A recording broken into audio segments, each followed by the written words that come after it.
পুরানা গাড়ি সব নতুন করে বানাই দিচ্ছি, ওই পুরানা সিট ওকে নতুন বানাই দিচ্ছি, ফর্ম কাপড় টাপড় দিয়ে নতুন তৈরি করতেছি। ওয়ার্কশপে এখন দম ফেলার ফুরসত নেই কারিগরদের। কয়েকদিন আগে গাড়িগুলো গ্যারেজে পড়েছিল জরাজীর্ণ অবস্থায়, তবে ঈদ উপলক্ষে সাজানো হচ্ছে নতুন সাজে। গ্যারেজ কর্তৃপক্ষ বলছে ঈদের 3 থেকে 4 দিন আগে যাত্রী পরিবহনে গাড়িগুলো নামবে সড়কে। খুব ব্যস্ততার মধ্যে আছি, সামনে ঈদ, ঈদের আগে কমসে কম 5 দিন আগে গাড়িগুলো রোডে ছাড়তে হবে, এরকম একটা প্রিপারেশন নিয়ে আমরা কাজকাম সবাই মিলে চালাচ্ছি। পুরনো গাড়ি দেখলে সাইড দেবে, তারা নতুন গাড়ি, নতুন ভালো মডেলের গাড়ি, তারপর আর কাগজপত্রের কোনো ঝামেলা হবে না।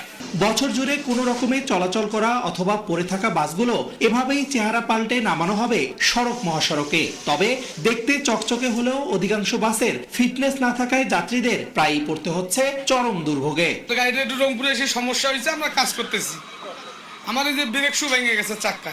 এরকম গাড়ি লাইনে রাখছে কেন? একটু ভালো গাড়ি রাখেন না কেন? এই পচা গাড়ি রাখে আমাদের এই 3 ঘন্টা সময় লস, এই সময়টার মূল্য কে দিবে? বিআরটিএ কর্তৃপক্ষের দাবি, ফিটনেসবিহীন গাড়ি নামলেই নেওয়া হবে ব্যবস্থা।